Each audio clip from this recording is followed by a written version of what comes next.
Hi guys, welcome back to Casting Commons, the show where we talk and discuss all things Pauper. I am your host Teasdale, and this is my co-host, the Michael Parkinson himself, Reese. Hello. For those that don't understand, Michael Parkinson is an interview host in the UK. Is he still alive? I needed that. Yeah, but I don't think he hosts anymore, right? He's a bit old for that. But anyways, today, as you may have noticed, we have a bonus episode just because this week's episode is already out and live. And today we are joined by the magic content creating legend, Carl Perks. One of the three beautiful faces of Cardmarket YouTube channel. How are you doing? I'm doing excellent. I love how not only your joke was niche to England, but also niche to people who are like over 40 maybe. So really strong stuff to lead your podcast on. I know, what can I say? It's like literally aimed at old people and also British people, which is actually a very, very minority on this listening podcast. But it's all good. We got there. It's good that you clarified. I was about to pull up a Wikipedia tab. So, not only are you the creative director of Cardmarket, you also make amazing YouTube content creation. Fanboy moment here. And you, as you put on your Twitter bio, you are literally just here to entertain the psychos, I think you said, or sickos. Is that about right? Sickos? Yeah. Oh, no, the beautiful nerds playing Magic. Yeah. So, we are in there. We are in that demographic. So, do you want to introduce yourself, how everything started, how you got into Magic, and how you got into being one of the most influential content creators in Europe? Oh, well, that's a lot of questions. Look at that. I don't think you have like 17 minutes. Just hear me monologue. If I can talk about it really quickly, Cardmarket is the largest marketplace in Europe to buy and sell your Magic cards. If you're in the UK, as you guys are, or if you're in anywhere else in Europe, just mostly not Australia and North America, you know this already. This is probably where you buy your cards and sell your cards. One of the main misconceptions to the Americans listening, if there are any, is that we don't sell any cards. A lot of people are like, oh yeah, why couldn't you just assemble like vintage decks to play? Don't you have all the cards? No, we don't. We have 0 Magic cards in our office. We actually have to buy or rent all the cards we use in the videos because we don't. We're like the biggest place for people to buy their cards, but we own 0 cards. Sometimes we use our own decks, which is why I now own probably every single Pauper deck because we need them for the videos, especially we're doing a lot of Pauper. But yeah, I started playing around 2010. Well, I played as a kid with my brother. I have a twin brother. We'd play in our backyard. We'd play like elves versus zombies. We were terrible. I thought Fiji Untouchable was the most powerful card ever. And then we stopped. And actually, the one thing that brought me back into the game was Pauper, because I was a poor student. And I bought a dual decks, zombies versus humans, and thought, wow, this is super fun. And I went to my local F&M with my dual deck zombies, and I got beaten in the first round by Alexander Hayne, the Pro Tour champion. And it was like, wow, this game is difficult. I didn't know I just got beaten by a Pro Tour champion. And I went back and I wanted to buy a good deck, but they were so expensive. So I looked up formats that could be cheap, and there was not a lot of paper Pauper at the time. And I bought 4 Pauper decks as a student, so even that was kind of expensive, but Pauper was even cheaper then than now.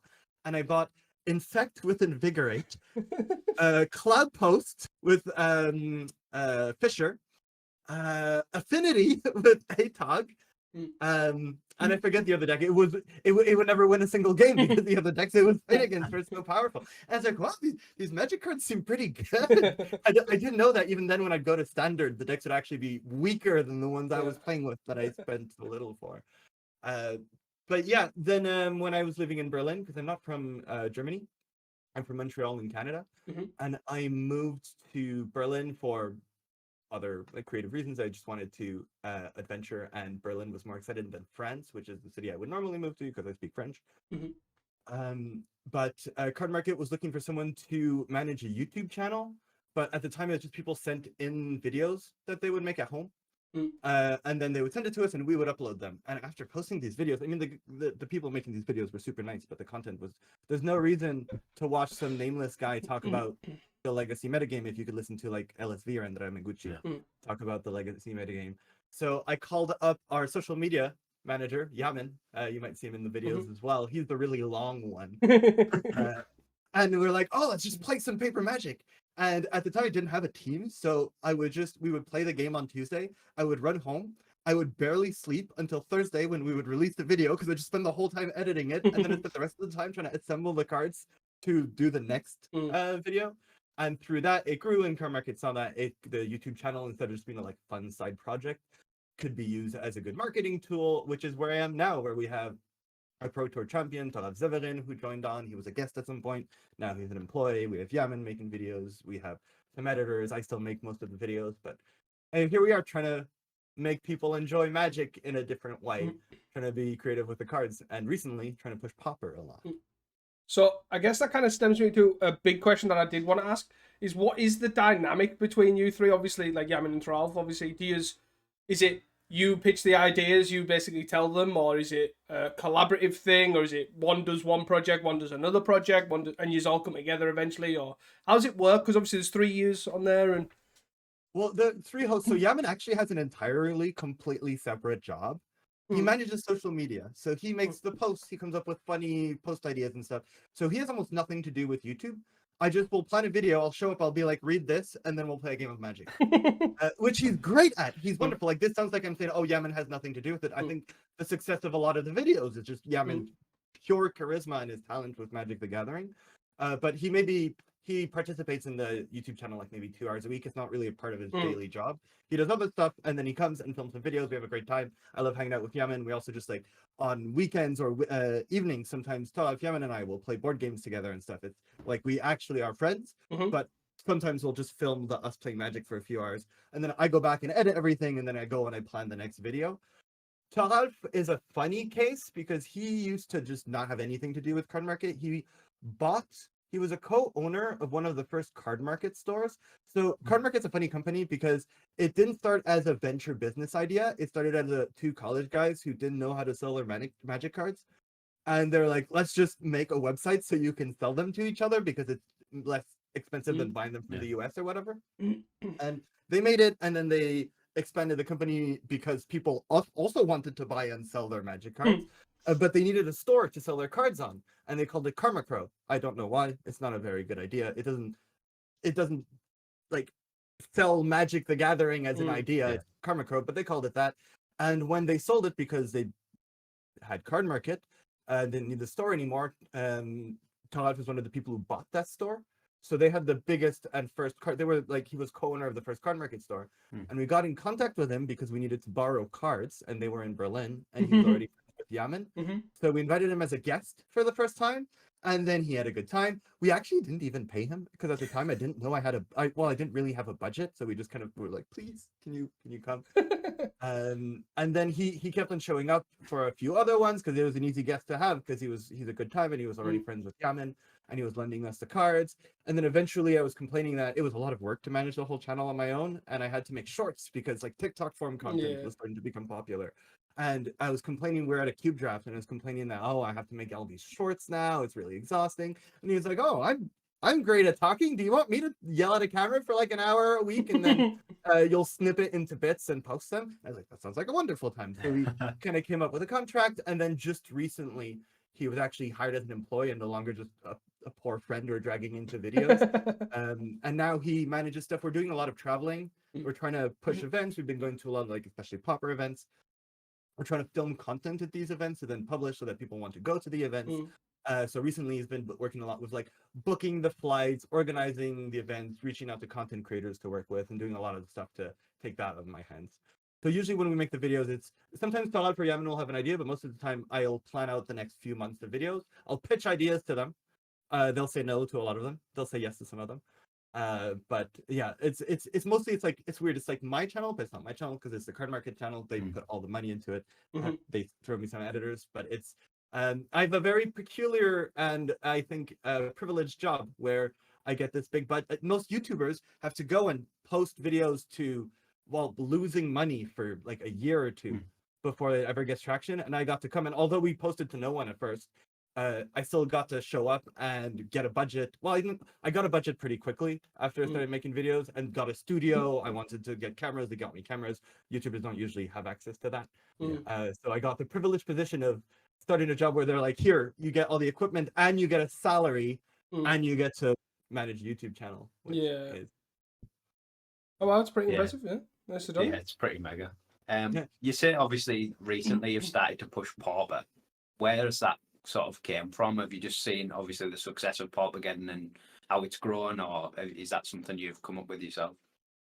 It came partially from me because Pauper is one of my pet formats, but also it's actually, I think, a good marketing decision.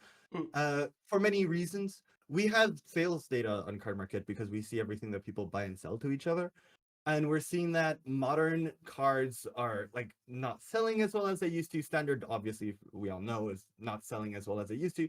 And Commander's really up there for like what moves the price of cards. But then it's Pauper, weirdly enough. Like the popularity of Pauper was at first, I guess it was a cheaper format, so it became really popular in Italy and Brazil.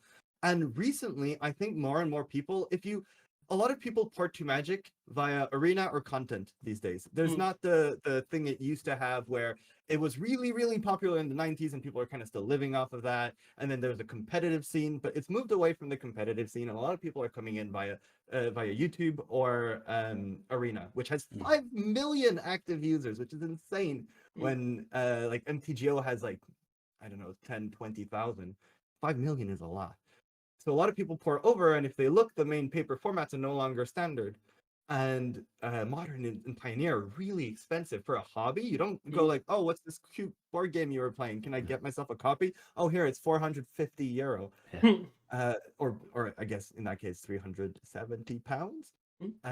So a lot of people are moving to Pauper for this because the format's super diverse. You still get the feeling that you can kind of, okay, yeah, if you're competing at Paupergeddon, but even then, we all went to the last Paupergeddon for a video and played completely jank decks and still made our cut for, almost made the cut for winning in for day 2. Like you always have the opportunity to kind of still brew. You've got a super diverse metagame and the decks are cheap enough that you can switch decks from an event to another, or you really can't do that with Modern or Legacy or Pioneer unless you've got a lot of money saved up. So to answer your question, we realized this game is very popular. We can only benefit from making it more popular. So I made the decision. I even like spoke to management about, can this year we focus a lot on Pauper? And they're like, yeah, of course. So we're going to fly around to a lot of Pauper events. We're going to try to showcase. We realized that we now have reach. We didn't used to have this. At first, we had to make videos based on what was popular. And now when we make videos about something, it suddenly affects the prices of those cards, which is a weird thing to have. So now we realize if we make Pauper look as exciting as possible, then more people are likely to try to start buying into Pauper and playing it, and the tournaments will become bigger and the events will become more exciting. I was in Paupergeddon in Milan, Lecco, a few weeks ago, and they even had like a commander area, like Magic concept.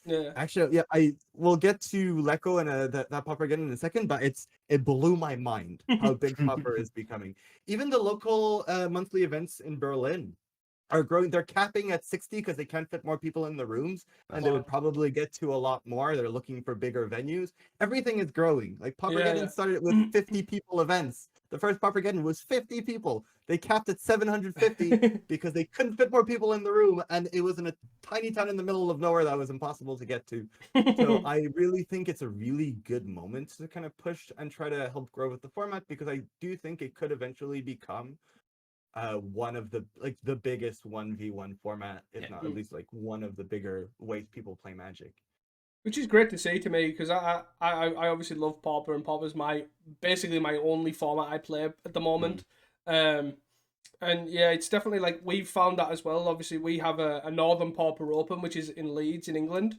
We've been to. You had one recently, right? Yeah, wasn't that long ago? It was February, was it? Yeah. Which was a good event. We had 64 players there capped, and the only reason was due to the size of the venue, but the past 2 have also capped at 64 as well. And they started off, I think the first one was like 21 people, and they've just grew and grew and grew. Like we've got like a nationals due in November-ish time, capped at like 128 or something.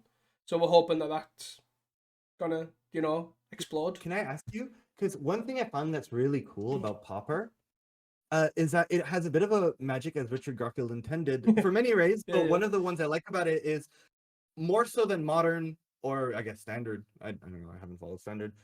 You have a lot of localized metagames. Like the pool of decks you'll see in Germany are completely different from the pools of decks you'll see in Italy. Yeah. And it's not just like one event you'll see in Italy every time you'll go back. There's kind of a consistent, like they'll play a lot of mid-range-ish, like Boros decks. Everybody loves Boros in Italy. Oh yeah. Well, in Germany, for some reason, they're still playing snakes. Everyone is still playing snakes. That deck is not. It hasn't been good for like weeks. But everyone's still really pushing it. Is there like in Northern England? Is it also different? I'd say so. We tend to be fair, this last event was really big on elves. There was surprisingly a lot of elves, which was good. I think even combo as well. locally to us, there's a lot of elves. Yeah. It's just sort of people like elves. really love elves for some reason.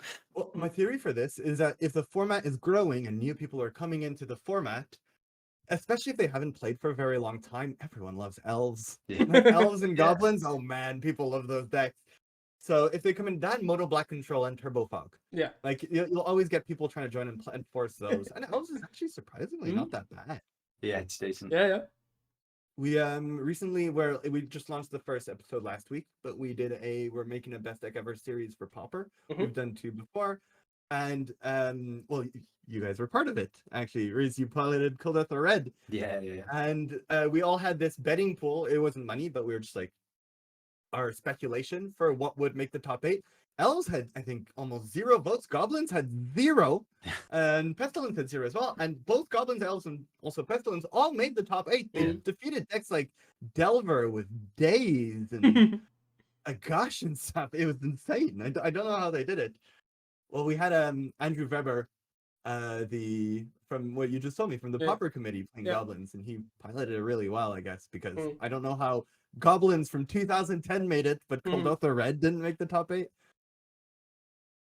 You played in that tournament race, right? What was your experience of it? It was really interesting. Obviously, I was playing Cold Author from that like 2-week window where it got Tomb Raider and Swiftspear. And the decks that I versed, Cold Author just felt like not powerful against at all. Like I played against the Chatterstorm combo deck and just got like turn 3 killed 2 games. And then I played against the Cloud Post deck. Obviously, and it just flickered Glimmer Post, got a flicker loop and just flickered Glimmer Post and gained like 20 life in a turn. I was like, yeah, I can't do anything now. It was surprising how obviously like a few months ago everyone was complaining that Cold Author was so good, and then you put it up against those decks and it just feels like it's from a different format. Yeah, that's another really I'm sorry, I'm just sitting here telling you different reasons why Pauper is awesome. But that's another really cool thing about Pauper. At Cardmarket, a lot of people play Magic together, and a lot of them are like really old school legacy players, and they scoff at Modern or Standard or Commander. And if you show them Pauper, sometimes like on turn 3 you play like 5 different spells. You have Snuff Out, and like you have all these free spells, all these 1-mana spells, 1-mana 5/5s. It really feels like Legacy for such a cheap format. That's really cool. You play Brainstorm. You play Lightning Bolts. It really feels like you're playing with very powerful cards, and you're actually playing with the cheapest cards in the game. Except for Lotus Petal, that card's just really expensive. I always feel like it feels like Legacy before all the Modern Horizons stuff got added. It feels like proper like combat Magic, or you've got your combo decks that's got to do something wild, but there's like a lot of interaction that goes on. Whereas Legacy now, I feel, is just a sort of who can grief the other person the fastest, and everything you do is going to get punished by Orcish Bowmasters. Oh yeah, Orcish Bowmaster and Legacy. So this is not a Legacy podcast. But how did they look at that? I know it was so. WotC doesn't have a testing team like a Future League for the eternal formats. They know that there's too much to test for. But how can you look at that card and think it's fine in Legacy? It makes no sense. You draw a lot of cards in Legacy. Yeah. So I don't know. It's too big of a thing for us. Sorry? Too big of a pay jump for us. We're not paid high enough to think about these cards, clearly. Well, also, it's really expensive to test for. Oh, for you guys, yeah. You can trade an Orcish Bowmaster for an entire deck for a Pauper deck. It's crazy. Actually, a few, depending which ones you're playing. But yeah, so you felt that the Cold Oath Red, even with the Tomb Raider, felt a little bit underpowered. Yeah. It just didn't fit, especially against those combo decks. It didn't feel anywhere close. But then even I played against Goblins. and it was a lot closer against goblins, but the goblins deck felt a lot more powerful than I expected it to be. Like Right? it felt like a legitimate deck. I was like, why aren't people still playing this now? All these cards are legal. Yeah. I know it's the oldest deck in the tournament in this Yeah. series in case, and it has 0 cards banned, and it kept on taking down. Like if I look at its matchups, so for context, for those of you who have not known about it or don't know the Cardmarket YouTube channel, we have a series called the Best Deck Ever series, where we take a deck from every single year, and we have them play in rounds of Swiss, 5 rounds of Swiss against each other, cut to a top 8, and make a video with the top 8 of the top 8 matches with Andrea Mengucci. And Riz here played in this for the Swiss and played Coldotha Red, which is the deck from last year that everyone complained about being too broken. And in this very same tournament, there was 2,000 Talon Goblins with heavy hitters like Jackal Familiar, a 1-mana 2/2 that can't attack or block alone. We're a long way from Goblin Guide, or from Tomb Raider, which is Goblin Guide with an upside. And it lost to Pestilence, okay, lost to Elves, but then it defeated Coldotha Red, it defeated Infect, and Turbo Initiative. Turbo Initiative is a deck that lasted 1 month and got 4 cards banned. Yeah. Like, Yeah. Nothing is banned in this deck, and it beat 3 absolutely broken decks. Yeah. So I'm assuming you've played all of the games now. You're just waiting for them to record and edit them, I'm guessing, since you're not going to fly Mengo out, bring back, fly Mengo out. I'm assuming you played them all, right? Yeah, everyone always assumes that we fly Andrea over once a week. We actually, and I'm not kidding, we talked about at the company getting Andrea an apartment in Berlin because of how often we're flying him over, and to see like if it was financially viable for Cardmarket to do that. But we didn't. He lives in Zinagaya, in this beautiful little town in the seaside in Italy, and he's having a good time, so he doesn't need to live in gray Berlin. But we recorded all the games in 1 weekend, which is what we always do, and then I edit one a week, and we release them. So I already know how it went. It's really it did not go as I expected. It was a wild ride, but it also goes to show how Pauper can be super powerful. I mean, a lot of these decks no longer exist because they're super mega banned, but a lot of the videos are like 15 minutes because the decks are just so explosive. The videos are on average shorter than the ones we did for Modern. That's to show how powerful Pauper can be. And people know Modern for being extremely explosive. Yeah, I think that always comes across as like one of the misconceptions as well. Is I have a lot of people being like, "Oh well, Pauper's not that exciting. I can't do all these powerful things I can in Modern." I'm like, "Yeah, you can. You definitely can do really powerful things in Pauper. They're not with rares, they're not with mythics, but it doesn't take anything away from it." No, definitely. I'd argue that oftentimes a Pauper deck can beat a Modern deck. We even did kind of the test with Andrea. We did a video where we played 3 Modern decks against 3 Pauper decks. And the choices of Pauper decks weren't ideal. We did Boros Synthesizer versus Scam, and it lost, but it was really close. We played All That Glitters against Murktide. On our channel, we love to beat on Murktide. Whenever we need a deck to beat another deck, we play Murktide Regent, because it's the worst good deck in existence. And All That Glitters crushed it, of course, because that deck is insane. And then we played Elves versus Temur Rhinos. Actually, I realize now all those decks are banned in Modern except for the Murktide deck. And once again, it was super close. Like, I think Pauper is just probably about at the same power level as Modern right now. It wins slower, but the tools, like the spells that back up the creatures, are so good. Yeah, I always used to like that in Pauper of old, like pre-Modern Horizons, which was when I played the most. Well, before now, obviously making content. Where basically the spells were broken, but the creatures sucked. Like, I always remember playing like Tron, and you're like doing all this sort of broken-y spells, and you're cycling through your deck really fast, and you're like, crap, how do I need to win the game? I know, Ulamog's Crusher. And it's like, all right then, I guess that's it. Ulamog's Crusher is surprisingly not bad. The problem is it doesn't have Indestructible. I love how it has Annihilator 2. It didn't used to have Annihilator 2. And they realized, no, it didn't used to have attack every turn.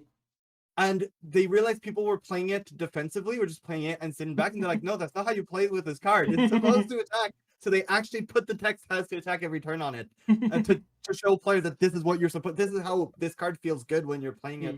Are you guys excited for Pauper Horizons 3?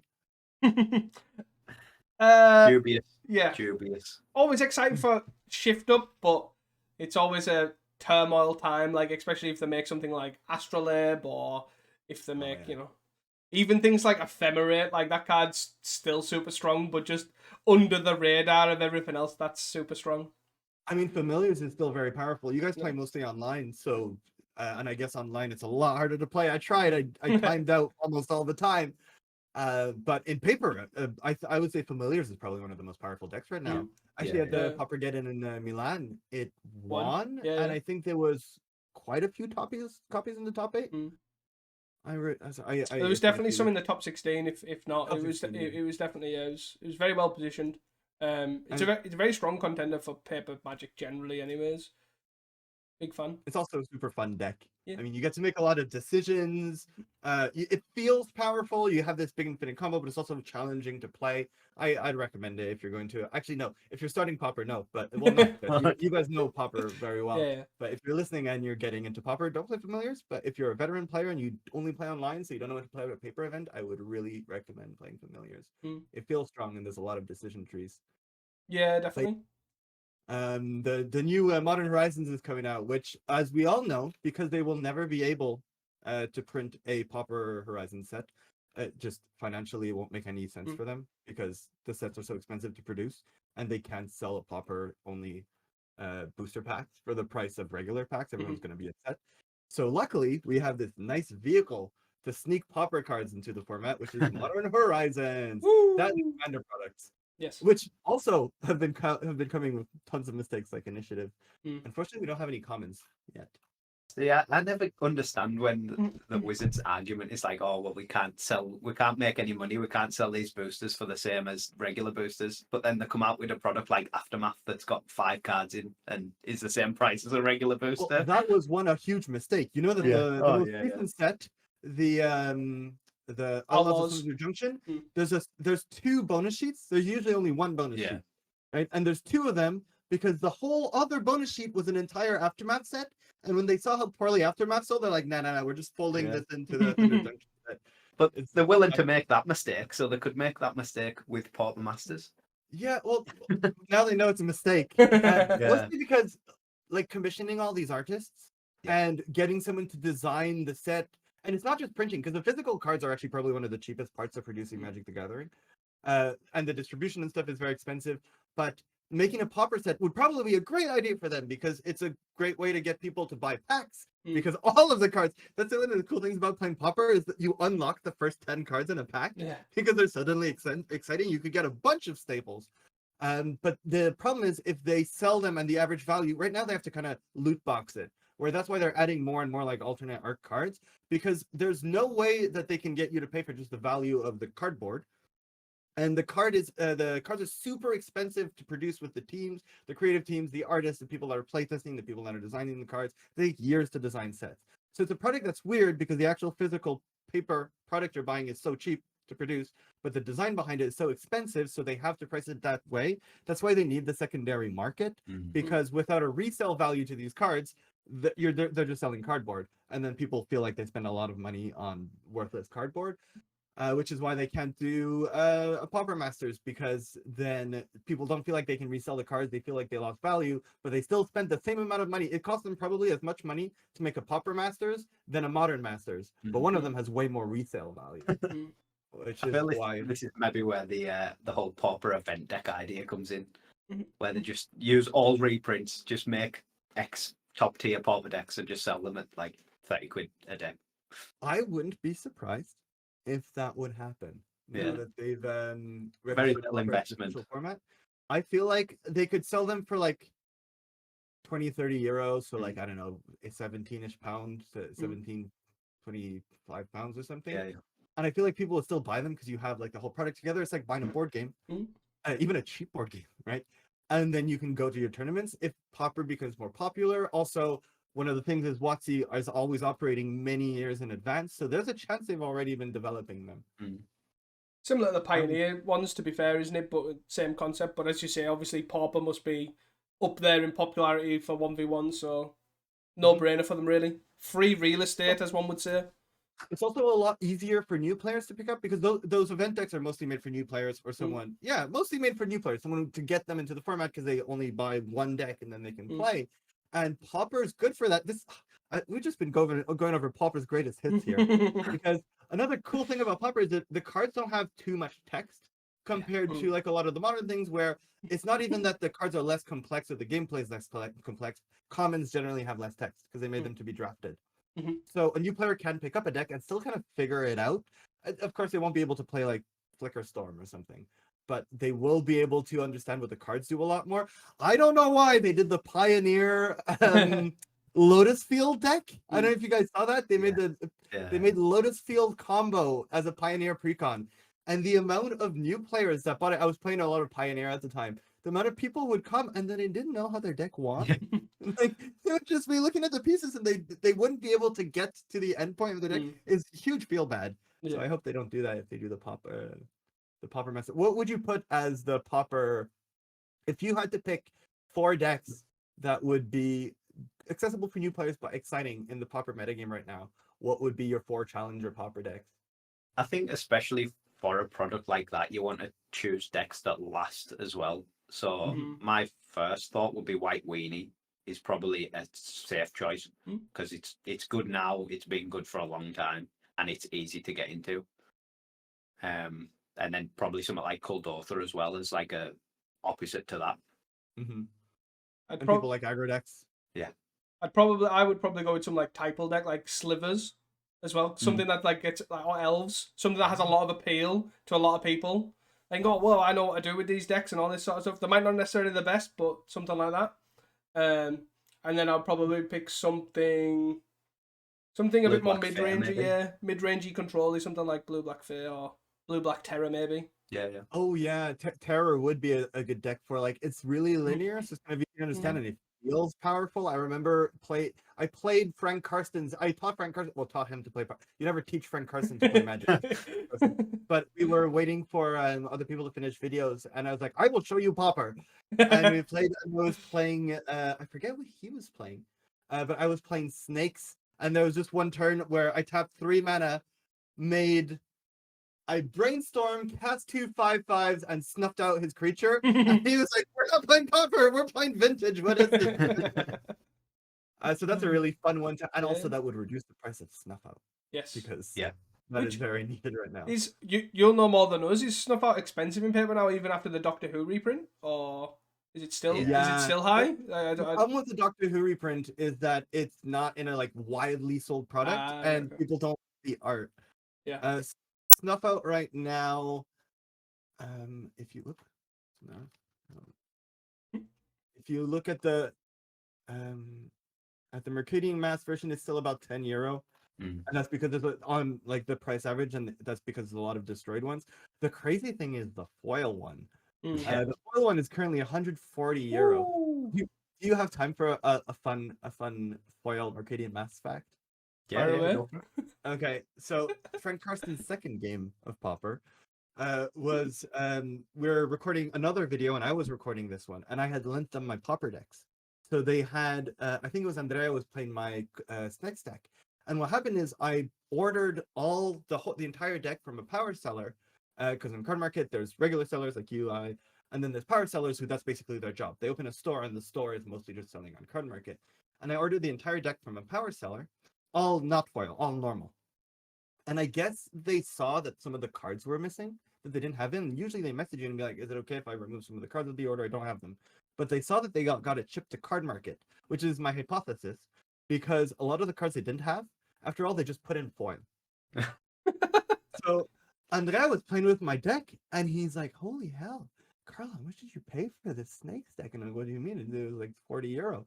And he's like, there's foil Chainer's Edict, there's foil Fluff Out in here, and I'm like, much more expensive. And I looked at the price, and just the Snuff Out was like 3-4 times the price I paid the deck.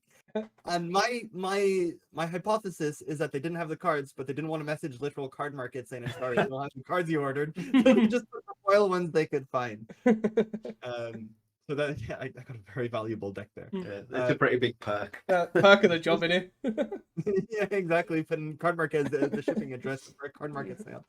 But yeah, like Mercadian Mass Snuff Out's super expensive. It's €140. So if they, but that's because it's foil and it's old border foil. But even reprinting the price down from €10, that's one of the kind of annoying things. If you tell people to get into Pauper, you tell them it's really cheap, and they're like, yeah, a lot of the cards are like 20 cents, but to some of them that are €10. And for people that are not used to Magic, €10 for a piece of cardboard is a lot of money. Yeah. I think it's a similar situation with like Dust to Dust at the moment. If you play White Deck, you want 4 Dust to Dusts, and again, they're similar price. I think they're like 10 to €12 each. He's gonna find out now. Having it in his fingertips. There's a really practical website where you can buy and sell your Magic cards. Dust to Dust is currently 12, so it's more expensive than Snuff Out, and it's a sideboard card. It's a lot less flashy. Like if you tell someone, "Oh, this free removal spell is €10," they'll be like, "Oh, that makes sense." But if you tell them this 3-mana Exile 2 artifacts is €12, oh, you're exiling 2 things, but it's a sideboard card. It's not as sexy for being that expensive. Do you end up playing much Magic outside of recording videos then, or do you just find that, I'm going to be playing Magic, I may as well make it into a video? It's super funny because we go on and off. We go to a lot of events. We have to flight events, and we play at the events. But generally, outside of that, we also draft a lot. So okay. If you forget drafting Constructed, we almost only play on camera. It's really weird when we sometimes play off camera. It feels like we should be recording it. It's wasted gameplay. And we also got in the habit of acting like when we play against each other on camera, you have to act really excited about playing your games. You can't just be like, "Oh, I'll play this. Oh, you have that. Okay, that's cool. I'm dead." You have to be like, "No, you're not gonna have anything right now. Wait, I just have one draw. I'm gonna flip it." And because we got used to doing that, we play like that in paper as well when we play against each other. So when we'll be at a draft or something, people will think like it's like there's a video playing in the background because we're yelling and we're getting really excited and we're like flipping the card around or like revealing it. Anyways, so it's we played mostly for work, but we've been going to more and more Pauper events. So we've been going to all the local ones in Berlin. We've been going to Paupergeddon. We're going to try to go to a few others in Europe just to kind of show up, give prizes to whoever plays against us. We're doing something that whoever beats us everyone who beats us gets €20. Stuff like that, just to kind of make Pauper events seem more exciting because we think it's a really healthy format for the game. And we'd like to promote it as much as possible. So we play at those. And we're not bad. We're not bad. We do pretty well, I think. Considering we normally only play on camera. Yeah. Just out of curiosity, in your flying to events budget, you got much to come to the Northwest? We have an event in on June the 1st. You coming? June the 1st? Fly over, let's go. Oh, wait. No, in June 1st, we're in Japan. We'll be at Haruruya. Oh, wow. Northwest of England, Japan in Haruruya. One of those is clearly the most exciting. Yeah. And has better beer. Do you guys have another one coming up? Well, to be fair, this is our first event as the podcast. It's our podcast for an event at our local game store. You guys are throwing the event. Yeah. What's it called? Battle for the Bolts. The prize is the Secret Lair Mountain Go. That's the one I heard about. Okay, so it hasn't happened yet. Where they win bolts? Yep. Yeah. Can I show you my... Yes. I'm sorry, I'm going on tons of tangents. Oh no, it's not here. I took a photo on my phone. I made it's a good purchase, but it's a silly, impulsive purchase. I was at Paupergeddon in Lecco, and there's a podcast. You might not know of them because they do Bajuka Pod. Italian. Okay. Oh, yeah. Yes, you know them then. And it was Andrea from Bajuka Pod's birthday. All right, okay. And we wanted to... I was like, I'll make him a surprise. And I was like, okay, there's a altered art person. Shivan Altered Art. She does really beautiful work. And she was around, and I was like, okay, I know what a good thing would be. We buy his favorite card. I don't know. It's probably something popular like Ephemerate or Lightning Bolt or I don't know. I would buy it from a vendor, get it altered by her, and then gift it to him at dinner that evening. And I went and asked him I got someone to, because it's too suspicious if I ask him. I got one of his co-hosts to ask him his favorite card, and it ended up being Chittering Rats. Which is not an easy card to purchase. I'd go to every vendor and be like, "Do you have a single Chittering Rats for sale?" And be like, "What? No. What is this? 2017?" And so I couldn't find any. I managed to wonderfully. Someone went home and got one or something, which was super nice of them. And then I got the Chittering Rats, and I went to the altered art person. I was like, "Oh, so it's Andrea from Majuka Pod's birthday. Would you mind? Could I hire you to alter this card?" And she's like, "Oh, I know, Andrea. I'll do it for free." And it's like, "Well, that I'm not giving him a gift now. Someone ran and got me a free chittering rats, and then she's offering it for free. She's like, "Oh, I'll buy something off off of your table." And there's this beautiful, beautiful, beautiful lightning bolt. Like, I'll buy this. It's like €200. I already said I'd buy it. But wait, look at this. Look at this. They're wait, I have to focus. They're stained art. Oh wow. Oh yeah, they're pretty cool. Yeah, they are. Lightning bolts. Yeah, nice. So Andrea Mingucci has cards altered by her already, and whenever he plays against me, it's his counter spells, and he always go, "Oh, I will play this Shivana altered art counter spell." So now I get to do the same thing with my lightning bolt. So it's mostly just for the power play. Yeah. Oh, but yeah, if you want, we can talk about Paupergeddon, because if we're talking Yes. about Pauper events, that's one that's going. Have you ever been to a Paupergeddon? We Not wish, yet. not yet. Are you going to the one in Pisa coming up? We don't know, because the events, we've got the dates, but it's just trying to plan everything. It's quite expensive to fly from here to Italy. So Oh yeah, from Berlin to Italy is suspiciously cheap. So for us, it's really easy to go, but I guess from Northern England, also you're not part of Europe anymore. So do you need a visa? Not yet, yeah, I but don't I think think so. we probably will at some point. Don't say yet. Yeah, you're jinxing. That's not good. That sounds really bad. I hope you never need a Yeah. visa to go to Italy. Oh yeah, it must be really a lot more complicated for you guys. That makes sense. But no, hopefully we can get to one. I think it's just getting it basically organized in enough time for us to be able to book it and it not be really expensive. If you do ever make it on one of the ones we're going to all of them except for Pisa, because we'll be in Japan. But if you ever make it, I can try to throw you guys into a video. We're gonna film a lot of weird stuff at the next Yes. one. Well, we A definitely lot will of do that. like people have to assemble pauper decks with the cards that are at vendors and have to try to make a small tournament with those and stuff like that. We're gonna try to give. I won't say everything. But yeah, if you guys find me at the next one, I can throw you guys in some content. But yeah, so we went and filmed. We're gonna have videos coming out about it, because once again, we really want to hype up the bigger Pauper events, and Paupergeddon is the biggest one in the world right now. And we went to Paupergeddon in Lecco, which is a tiny, beautiful mountain town by the water. It's gorgeous, but it's tiny and impossible to get to. Yeah. I don't. So this is a mystery to me. This is how much people love Pauper, because Milan was too expensive, so they moved it to Lecco. It's understandable. Milan's very expensive, and the locations for the amount of people they needed to rent would have been too big. It would have been far too expensive.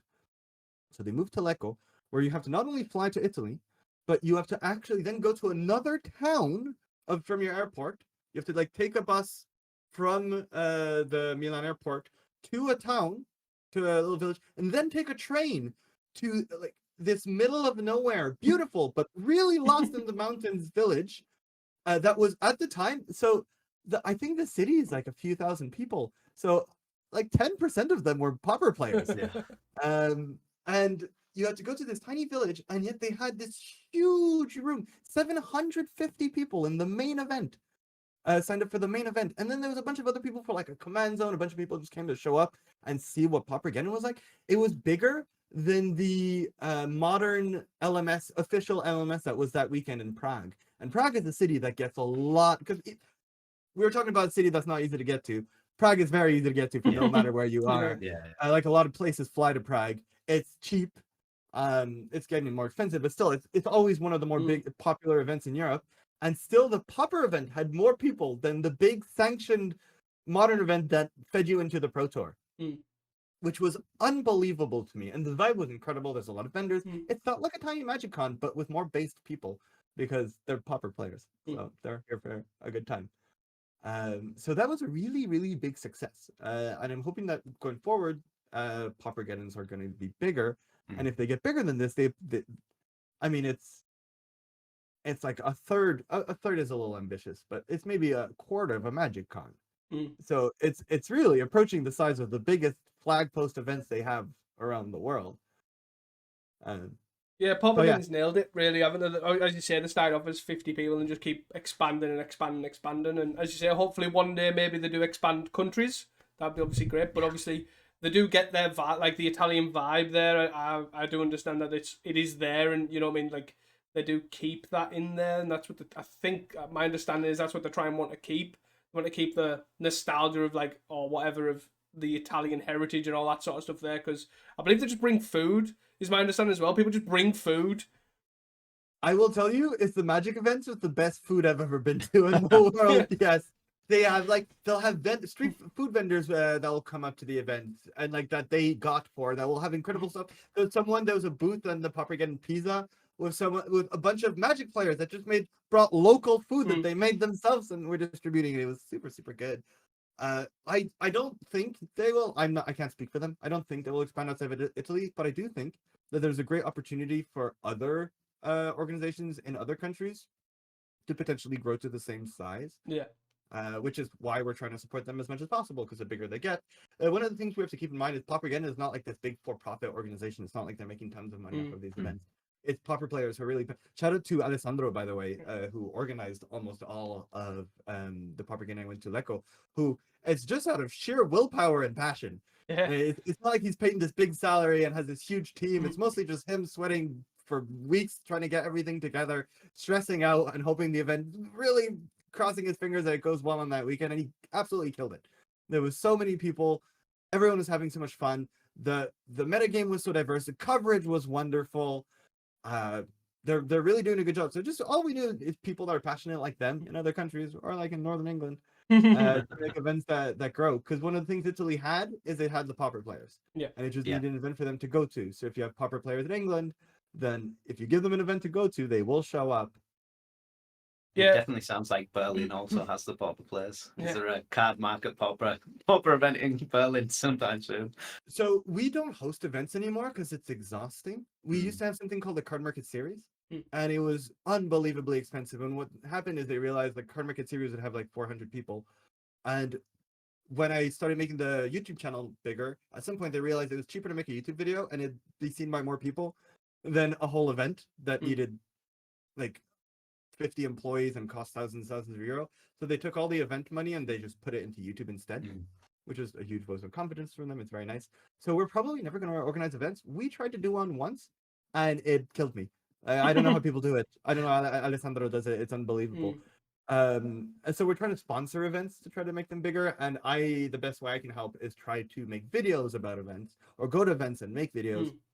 Like we played our rounds at Paupergeddon Lecco, the Milan one, where we had viewers send in their decks that they made, and then we picked 3 at random and played them at the event. In the main event, we filmed our actual rounds. We had this big booth, and people, when they were paired against us, would come to the booth. And then whoever did best with the deck would just mail the deck to the person who submitted it. That's good. And doing stuff like that makes people see how exciting it can be. This is like following just 3 friends going to Paupergeddon and seeing how their rounds go with really weird decks. People are masochists. Is that it when you want other people to suffer? Yeah. The decks they sent in were not good. And you'd think if you have a chance of winning the deck, you would send in a very powerful deck, right? It's a Pauper deck. There's no budget. And they were not good. Talib ended up having to play with he had the worst deck. He had Mono Black Tron. Which did not, it had Ulamog's Crusher, it had Snuff Out, but barely any swamps. It was not good. And it had 1 Exhume. So yeah, if you cycle your troll, you can get it back. But also just the choice of 1 Exhume in the deck was bit random. particular when you only have 4 trolls to cycle. Most of the time it's only going to help your opponent, not you. I guess people thinking would... I guess the reason for the 1 Exhume was because they've got 3 already, and they were hoping that they would do well, and you give them the 4th. Yeah, well, when we do that every once in a while, some of them we find funny. I do believe that they don't really think about the fact that they can win it, because even once we did this before with Modern. Yeah. And someone sent in a deck that was a treasure hunt deck. I don't know if you guys know, you play Zombie Infestation, you play Treasure Hunt, you draw a bunch of cards, discard them, make zombies. And their sideboard was 15 basic lands. They could have put Ragavans. Their deck cost €4. I would have just loaded my sideboard with Ragavans in case it won, but they just wanted to see their deck played. I seen that video as well. It was so fun to watch the you just try to play these random Modern decks. But it's a lot harder in Modern because Modern decks are very powerful. Once again, a wonderful thing about Pauper is we brought really random decks to Paupergeddon, and we all did quite well.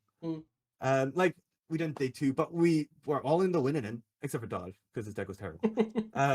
But given the power of the decks we had, the fact that if you get lucky with your matchups and you play them well, you can play almost anything in Pauper if you're not expecting to top 8, which is once again a strong pull to the format and why we want to push it as much as possible as a really healthy environment for people to join Magic. I hope if the UK starts getting events that they have the same vibe as the Italians, though, because they're even the people, the more spiky Pauper players and the Paupergeddons, they're just there to have fun. Like it's one of the wonderful things about Pauper. If you convince someone to play Magic, they join a standard event or Pioneer event. There's a bunch of people that are kind of upset. They're really there to win. They're hoping to get to the Pro Tour. These events, there's no Pro Tour after this. There's pizza at the end of the day, and that's mostly what they're there for. So the vibe is really, really strong. I don't know if it's like that in the north of England as well for Pauper. I know it's like that in Berlin. Yeah, well, obviously we've been to a few Northern Pauper Opens now, and yeah, everyone's just there to have fun. Everyone just has crack with you. No one's really that asked about top 8 or winning even. Everyone's just happy to be playing Pauper in a reasonably sized event. And in your case, they win 4 lightning bolts. Yes. Yeah. So it's not like the funny thing is that's not a big prize. It's something that someone is probably genuinely going to be excited about to receive. Yeah. But you're not playing for big, like you're not planning on going to world championships with this. It's just going back to the love of the game and playing the deck you want to play in a varied metagame and playing against different types of decks every round. Yeah, which is very cool. Yeah, and it's sort of the vibe throughout as well, like the Northern Pauper Open, our event, and also potentially like the Nationals in November as well that we're looking at hosting. Like that'll be the same sort of vibe, just there to have fun, there, win certain prizes and win a secret lair, that sort of thing. And it's just nice, chilled vibes while just being there with people we've now been to like 5 or 6 of these Northern Pauper Opens, and you know the same people. You start to build friendships from around the country and just there to chill and play Pauper and have fun. They are great.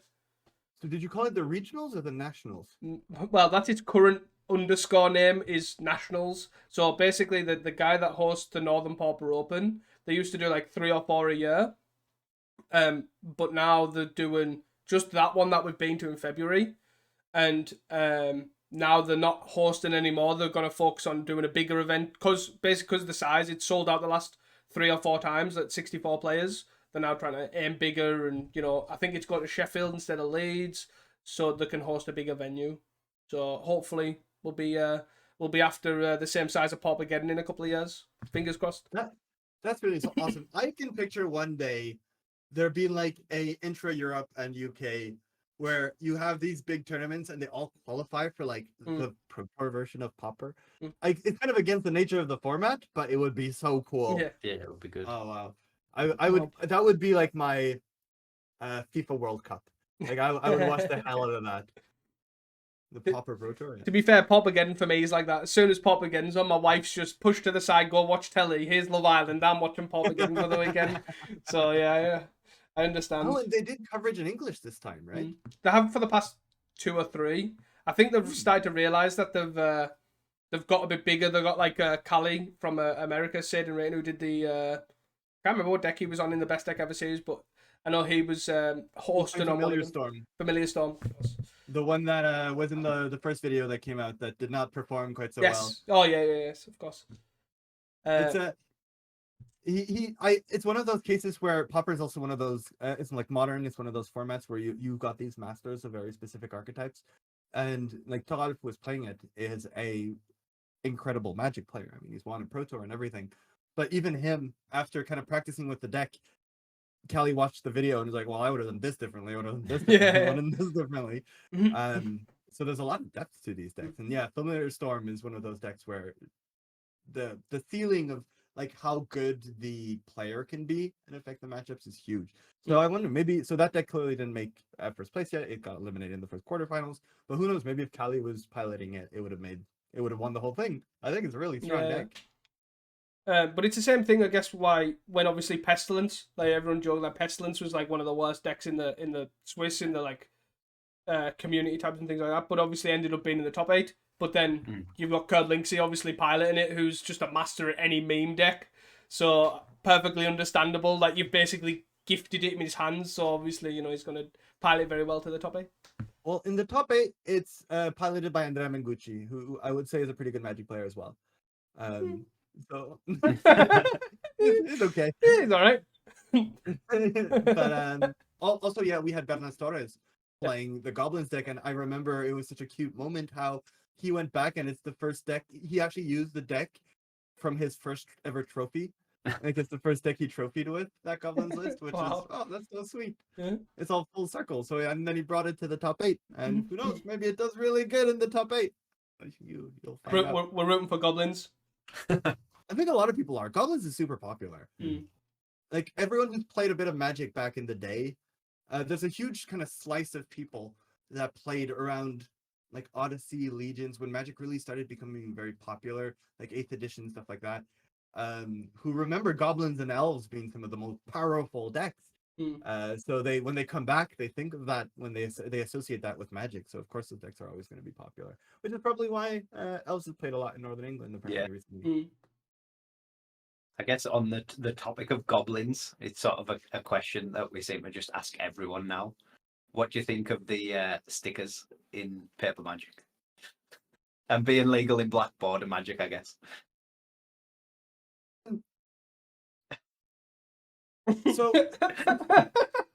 I have two opinions and they don't match. Yeah. The thing is, I think there's technically nothing wrong with stickers. The idea of stickers, right? It's different from everything we've had in Magic, but so are flip cards, right? And the two sides of cards and everything. So are tokens. They didn't have tokens at first. Magic is good because as a rule system, it's not really limited. They can keep on adding things. And I think stickers was a really good idea. I find it's fun because Hearthstone and other digital games get this benefit that Magic doesn't have, where, and I guess Magic has on Arena, but who plays it? I guess 5 million people play it. But it gets this thing where you can assign something to a card. A card can just permanently have -2, -2. And if it shuffles into your deck and you pull it out and you play it again, it's still -2, -2 because the game followed the card. You can't do that in Paper Magic, but you can with stickers. And it was a really good idea for trying to emulate that and bring a new dimension to Magic. The issue is they don't stick. They're called stickers, and then they don't stick to the cards. I played a Commander video yesterday with a stickers deck, and my stickers kept on falling off, and they were brand new. And if you put them on the sleeve, then they just stay stuck, and they leave marks. So like the execution didn't land it. But I don't know how easy it is to make stickers. I'm not a sticker producer. So there's a chance that there's just no real solution until we have the technology for it. We have the technology for AI that writes books, but we literally don't know how to make stickers on Magic cards. So I think the actual idea and the concept behind the whole fact that it's not Magic, I don't agree with that. But I do think that we just don't have the technology yet, so it didn't work out. What do you guys think about the stickers? I think for me, I recently played, obviously our last FNM, I played Red Green Turbo Initiative. And it was the first time I'd played stickers in paper and just having to shuffle up another deck at the start of every single game and then 10 cards. present it to my opponent and be like, right, pick me these. And then I didn't play any stickers for that game. So then I shuffled it all back up again and then presented it to them for the next game. It just got a bit tedious by the end of it. I mean, these are not commons, but you had to reveal your commander not your commander, your companion at every game, even if you didn't play it. Yeah. It wasn't that bad. Also, the stickers gives free info, so it's not too beneficial. You're telling them you're playing what deck you're playing immediately. I don't know. Unless you're not actually playing that deck and you're just playing 10 stickers and playing some random deck. Can you play stickers Yes. if you don't have a Yeah. sticker card? Oh, that's a flex. A lot of people in Legacy are doing it to pretend they're on goblins when they're really playing like Blue-Black Reanimator or something. That's it's also wicked, but it's clever. That's actually not bad.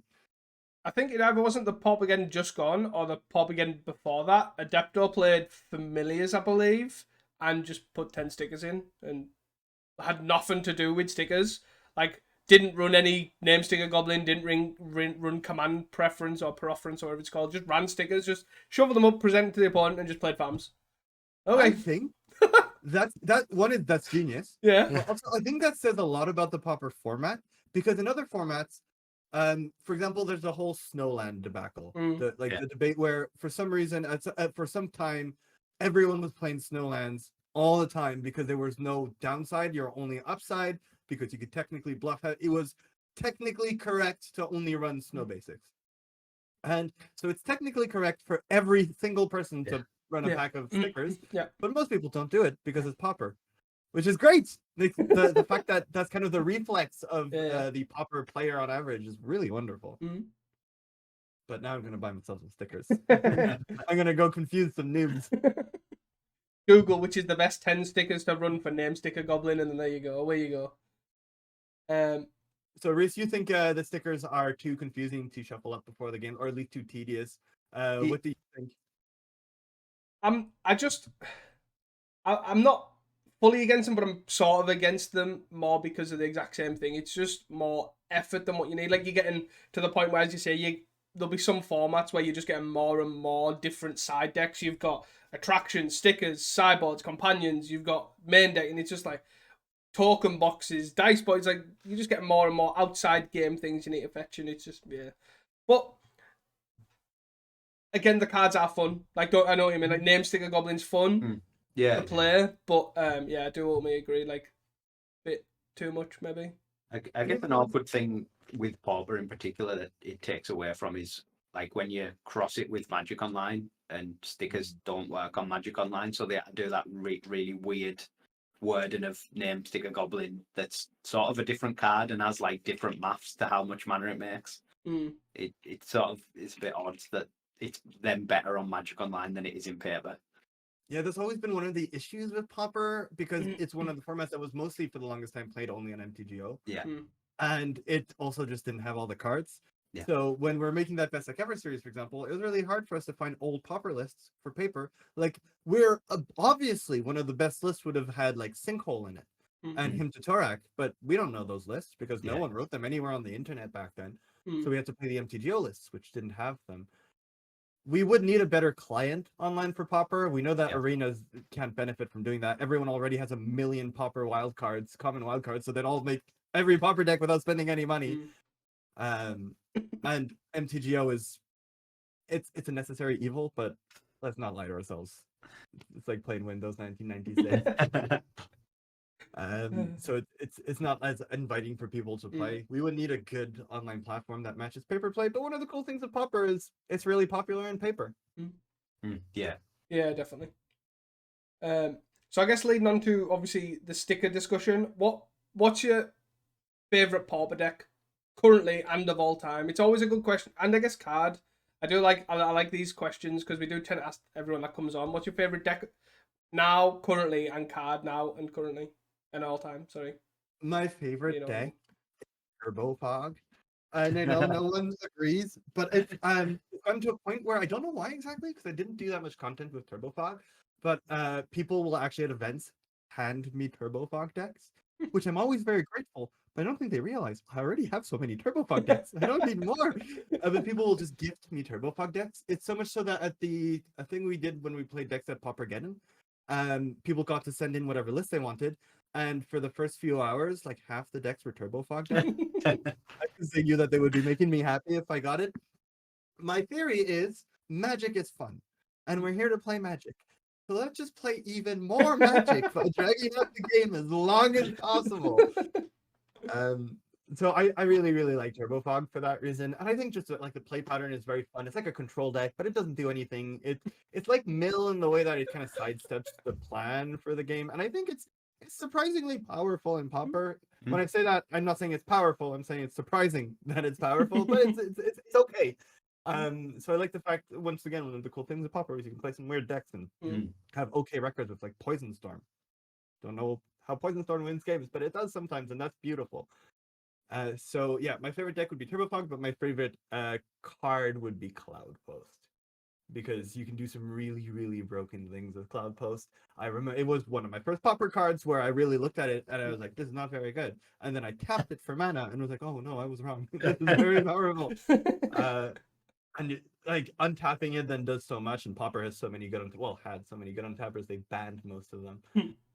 So I think most of my big memories would be with Cloud Post. What are you guys' favorite decks and cards? My favorite deck at the moment is Mogwarts or Goblin combo. The first A class combo. Really? Yet you don't like stickers? Oh no. Yeah, but they're not I thought of me a man. So that's my favorite deck at the moment. My favorite deck of all time is old school creature Tron, like the Rug Tron, the Mole Drifter, Ullamogs Ooh. Crusher. I'm going to star map and then roll and thunder you out occasionally as well. Like, I don't know why. I just like casting Tron, playing Tron as Tron was intended. Just playing big dumb stuff and hoping it works. No combo, just joy. Just big joy. mana, big Yeah. spells, yeah. That's it. What's your favorite card? Favorite card? God, there's a lot. Probably, do you know what? It probably is Mole Drifter. Mole Drifter got me into Pauper, so it has to be Good Mole choice. Drifter. Has to be Mole Drifter. Happy Fish, all day, every day. It does everything. It beats for 2. It draws 2 cards. Mm. It's wonderful. I think mine probably just stems from when I started Magic. Like my favorite card just outside of Pop was always Akban Ravager. And then one of my first Pauper decks was like Atog Disciple Affinity. And I still, that's definitely still one of my favorite decks ever. Currently, I'm not sure I have a favorite deck at the moment. It was Kuldotha for quite a while. But then I sort of just got bored of it, and I've just been playing like a different deck basically every day, or every FNM I'll play something different. So I think I'm pretty open for decks of the moment. Totally reasonable. Yeah.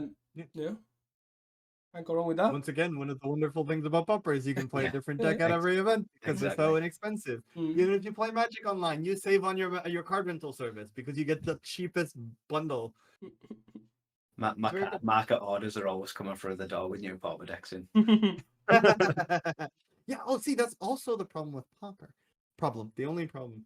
So when I make the videos, I need to put. I stopped doing this now because I kept on buying Pauper decks. But I used to put the price of the deck on a competitor's website, and then I would put the price of the deck on Cardmarket under it. And every time we do a Pauper video, I'd put the Pauper deck and be like, it's €32. I have to buy it. And then I'd buy it. And then I'd put the other deck and be like, oh,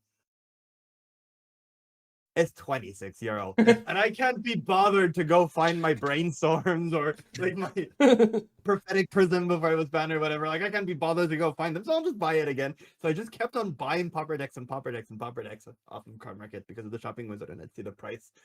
So that's a really cool thing about Pauper, but it's very dangerous, slippery slope. I guess I want to ask you a question more on your content side, I guess. If I would, so I actually genuinely, you are the only content I watch that's not Pauper. So take that with what you will. Just that I literally watch religiously, like from Pleasant Kenobi's Judge Tower to Dan Dan Part 1 and 2, like you name it, I've watched it. So like what makes you like break the mold compared to not like pretty much every content creator now is like it's leagues or Paper Commander. Like 90% of your channel or 95% of your channel is none of those things. Like, how do you end up breaking the mold? Like between blurring the lines between, because most of them aren't really like I've noticed some of them aren't even Magic related to an extent. It's like, you know, here's a Yu-Gi-Oh player. Can you spot which one's a Yu-Gi-Oh player by asking these random questions? Like, they're not. It's not Magic, but it is Magic. If that makes sense. Yeah, one of my favorite things that darn it, what's his name? The great one, not Richard Garfield. The guy who designs Mark Rosewater says that I really like is he says Magic is not a game, it's a rule set. So like you can have 2 people whose main hobby is Magic, and neither of them play any of the same cards or have the same experience at all because there's so many different formats and ways to play the game. Some people just draft. Some people only cube draft. Some people only play Commander. Some people only play Pauper. And when I was hired to make the channel, I think one of the things that was missing is I found that it was really hard to watch content about formats you didn't play, and a lot of the people that I was talking about who were watching Magic content didn't play Magic anymore. Like they played before, and then the pandemic happened or something, and they stopped going to events or Standard fell out, and they just watch because they know the rule set, but they don't really care about the formats. And it's like, let's make these people play Magic again. And the best way to do that is not to make them care about a format, because not all the formats are always that exciting. and to use the rule set to tell stories and make videos that way. Mostly, I don't watch any YouTube content. So I wanted to make, because I don't like most of the Magic content right now. It's not that anyone's doing anything wrong. It's just I have ADHD. Like I can't sit down and watch someone play a league for 4 hours. So I decided to try to make content that I would watch, which is how it ended up that way. And even now, like I'm lucky in the way that I have many failings, but one of the strengths I have is I'm really good at coming up with like concepts, and I always have ideas I want to do. And even more so than Magic, recently Yamin Talib and I started a side channel where once a month we play a game that doesn't exist. It's called Every Game is D&D. Where we did one where we played Clue, but we let a Velociraptor loose in the mansion, and we kept trying to play Clue. What we do is we play it like Dungeons and Dragons, and then I animate everything to make it look like we're playing a video game, and then I put our faces over it as if we're playing the video game and talking while we're playing it. We did one with Spice 8 Rack, who's a content creator for Magic, where we played Monopoly against Jeff Bezos. So like coming up with strange ideas and then kind of making them happen is like the only thing I think about all the time. So give me a YouTube channel where I get to do that about Magic, which is my favorite game. It's not that like we tried to make ourselves different or push ourselves forward. I just really like doing weird videos and coming up with weird ideas and then trying to get them to work. And I have the luck that I can borrow cards. I have a blue room in which we have lights and cameras, and I have 2 wonderful charismatic Magic players to play it with. And I have the budget to call over guests, which is also something that's super lucky. We didn't at the time. The first guests we invited, we couldn't pay them. Actually, I'm really surprised, but randomly at first we called over. I wanted to play against Andrea Mengucci, and our channel was teeny tiny.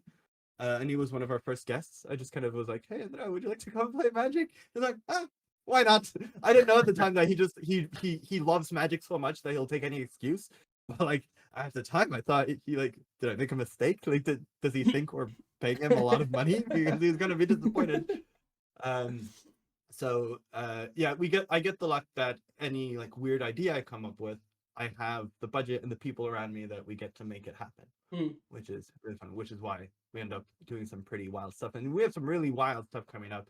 Our budget got a little bit bigger, and because of going to events. And I have some really wacky things planned at Magic on Amsterdam, for example, that I'm looking forward to do. And sometimes you just get lucky. We went to Magic Con Barcelona, and we decided to just do a series of like weird things and like try to run around and tell people to do stupid things and give them money for it. We didn't manage to do most of the things I had planned because what we didn't know is the channel was a lot bigger than we realized, because we're always in our office and playing with our local people who know us already. So we don't know that when we go to events, people want to give us stuff and like make us sign autographs and take pictures with us. So this was our first big event where we didn't manage to film because people kept on interrupting us to take pictures and sign. But we would run around and try to like disrupt games, and like whoever was the monarch at a table, we'd give them 20 euros and then 50 euro and then 100 euro. And we had this one moment where we really think we're not very funny people, so we think that Colossal Dreadmaw is a hilarious card. And we're stuck on an old joke. It still makes us laugh. And we decided that I thought it would be really exciting for the video to have a moment where people would run around. So I had the idea that we would give 2 people an hour, or like the first to find a Colossal Dreadmaw would get 50 euro. And it ended up that they run around the stadium, and I had told them in advance, like, listen, here are various ways of finding Colossal Dreadmaws. If you need help for the video, we can pay. If ever you can't find them on a table, like we will pay for you to open packs to open it. Like we won't make it. And I thought we would need to do that because there's no way they will find a Colossal Dreadmaw. Like if they're lucky. What we didn't know, or we're idiots, is that the artist for Colossal Dreadmaw was actually at the venue signing cards, so they could have just gone there. He probably had some.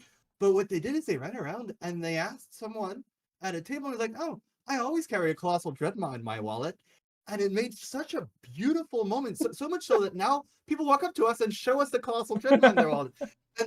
And they think, oh, it's because we influenced them. No, this one legend who showed up to an event with a Colossal Dreadmaw in his wallet just for the right moment when someone happened to be looking for one. Because it was also an old joke by then. It's not like we would have made it trendy.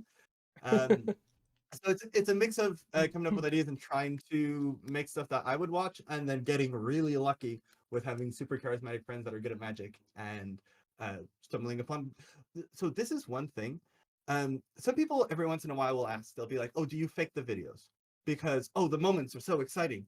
What they don't realize is magic is actually pretty awesome. Yeah. Like, all it takes is we realize we're making content. So if we really need a top deck, and if that top deck would win us the game, instead of just drawing the card and then playing it like you would in a regular game of Magic, we say it. We're like, okay, this is my moment. I need this to win. If I don't have it, you defeat me. But it will be for naught. If I draw this and I flip it, and sometimes we flip it and nothing happens, and then we just go back and redraw it and cut out the big moment. But if you focus on how exciting Magic is, because every turn there's like a big upset or a big flip, or you could draw the land that would make you advance or lose. If you act like Magic is exciting as it is, Magic is actually pretty cool.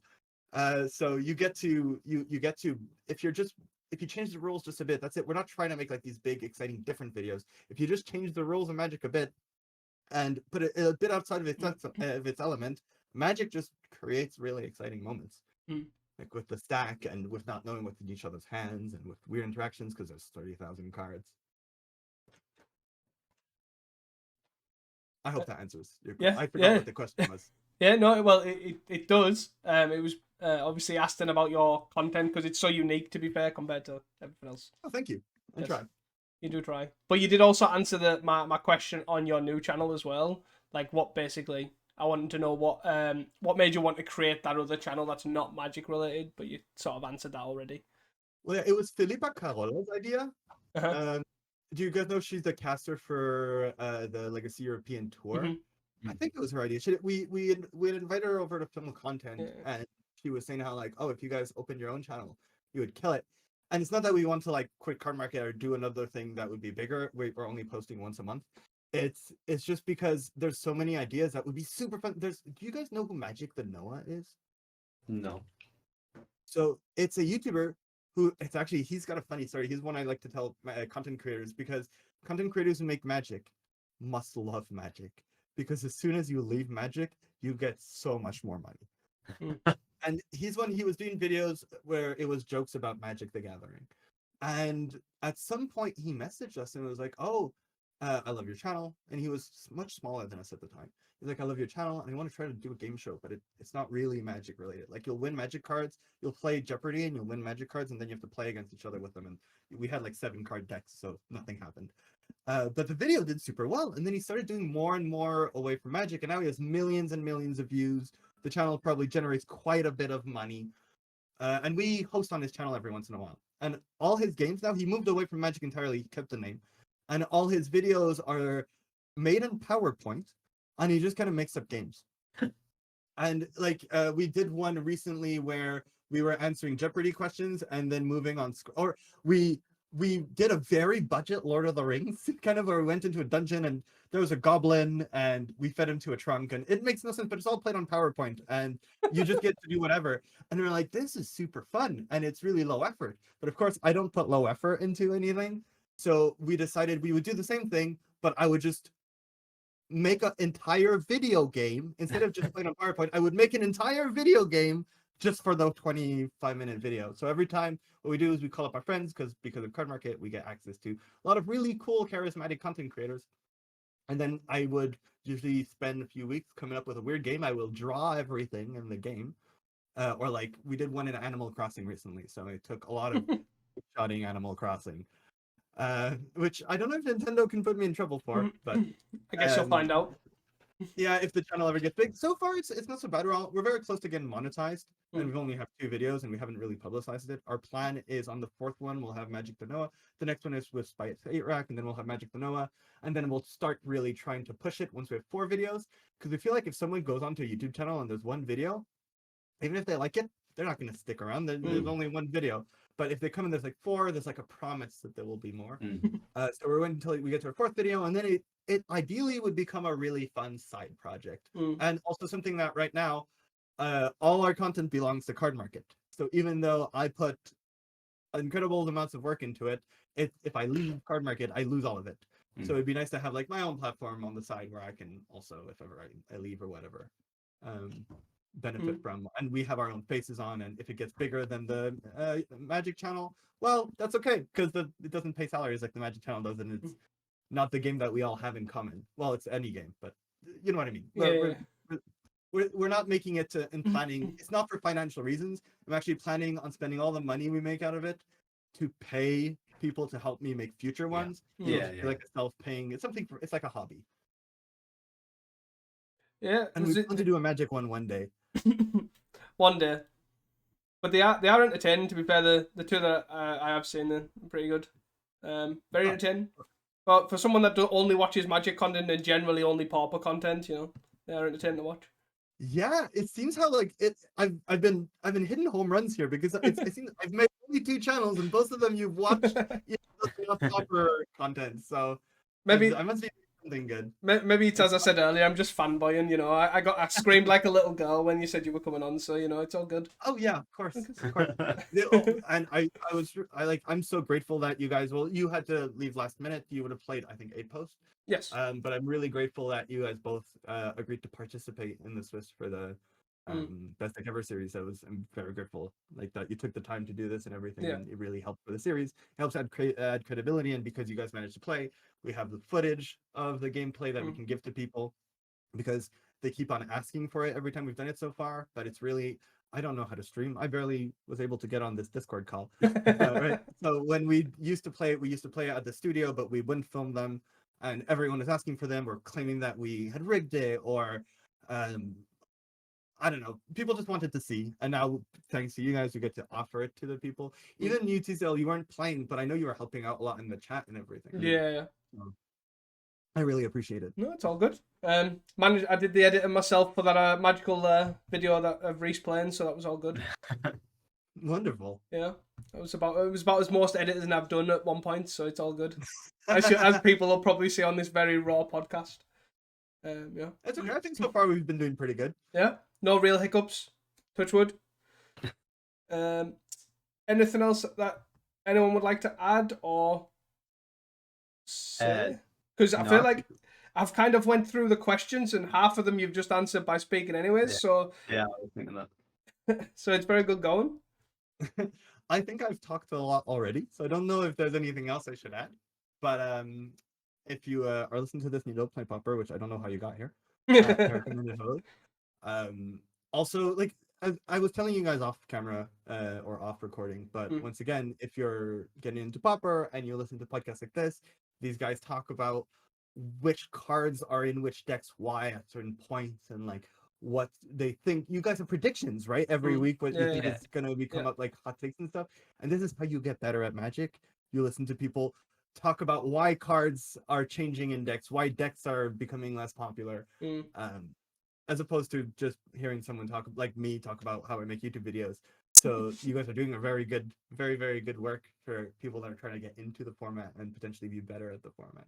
So thank you. No, thank you. We do try. We try our very best. Yeah, well, thank you. Do you want to shout out both your channels or whatever? Because the links, I'll obviously put the links in the description, even though I don't need to, because if you do not know who Cardmarket are on YouTube, what are you even doing here? And also, what are you even doing on YouTube, really? Let's be honest. Liz, there's Cardmarket Magic. Go check it out. If you don't play Magic, I don't know how you got here, but we also have a Cardmarket Yu-Gi-Oh that is starting up soon. And if you want to watch a non-Magic video between 2 Pauper leagues, everything is D&D. We post once a month. They're about 25-minute videos. They take me all my waking hours to make, but they're very fun. So I do recommend it. Is it Everything is D&D? We changed it recently. I think it's Every Game is just D&D. If you look up Everything is D&D, it'll show up anyways. But it's called, oh, that's you guys. I opened the wrong thing. Every Game is just D&D right now, because it kind of tells more. Because if not, people are clicking on it and being like, this is not a D&D video. Technically it is. But because everything is just D&D. But we wanted to drive the point forward more that it's not a D&D channel, it's an Every Game channel. Yeah. Anything else you would like to say? If people see you at these events that you're going to, or anything like that, if you want to, do you want them to say hi? I appreciate the Turbo Fog decks. Oh, I have so many. I could cast I could cast a new Moments piece, like a new physical copy, every game for the rest of my life, I think. So I appreciate it greatly, but please stop giving input. Play them yourselves at events. I'll be very thrilled to see you play them. But in general, yeah, of course, if you see us at events, come say hi. If we're filming, try to wait till we're done filming, because then we have to reshoot the takes a lot of times. But also, don't be shy. If we're filming at an event, come ask. If we have the opportunity to put you in a video, we probably will. So ask us if you've always wanted to see yourself in a Cardmarket video and you see us. Don't think we'll think you're an idiot. We put ourselves in Cardmarket videos all the time. We know that it's fun. So just know that if you see us at events. Right, hopefully we'll see you some soon. Yeah. Touch wood. Are Probably you guys going to Amsterdam? No. No. No. Oh, and don't tell Yaman he's tall. He knows. Like, people don't realize, but Yaman is incredibly tall. It's funny. We have a very funny sized channel. I don't know if you guys have noticed, but Talif is particularly short. And I'm pretty middle sized, and then Yaman is super tall. So when they go to events, they're always like, "Oh my God, Yaman, you're so tall!" And I mean, he knows. You just have to had to stand in walk like through a doors. certain order. You know, like Ant and Dec. I don't know if you know who Ant and Dec are. Like they have to Oh. stand in the same place every time. Fun behind the scenes fact is, you know how like in the Lord of the Rings they achieved. I'm sure like Elijah Wood is not particularly tall compared to maybe what's his name, the guy who played Gandalf, the Sir Ian McKellen. Sir Ian McKellen. Like the way they managed the height difference is they would position them at different angles from the camera. So they didn't use a lot. They probably used some special effects, but they would put them in rooms that would use like kind of a illusion so that it would look like they were closer to each other than they actually were, and then they would have them at different distances so that they would appear different sizes. In the videos, we have to do that so that Yaman doesn't match. We didn't do it in the earlier videos, and it looks so weird. So we always have Talib much closer to the camera than Yaman when they're together. If not, we can't fit them in the same frame. So I've had to like master the Lord of the Rings-esque skill of depth perception, like the perception of the people to be able to fit them in the videos, because Yaman is multiple meters. Well, there you go. All the behind the scenes of in real life content. And everyone else here just has it easy watching me just staring at a webcam with a screen on Magic Online. So yeah. Oh, don't put yourself down. You're standing in front of a black hole right now. It's the magic of cinema. My immersion is not broken. Very good. Did you not like the void? The void of the messy room behind me. Well, see that if you didn't tell them, they wouldn't have known. There you go. They would have thought you're calling from space. So, Anyways, anything else? no, I'll No, leave you guys on that right. fun behind the scenes fact. Thank you. So, guys, if you have enjoyed this podcast, please do not forget to share it with your friends, your family, your local Pauper community, and also your fellow content creators like we have here, this side. Look at that. And word of mouth's obviously been great for giving us a great influx and being able to have amazing people on here like Carl. So please, that is all from us at Casting Commons. And until next time, do not forget to stay hydrated. Peace. Bye.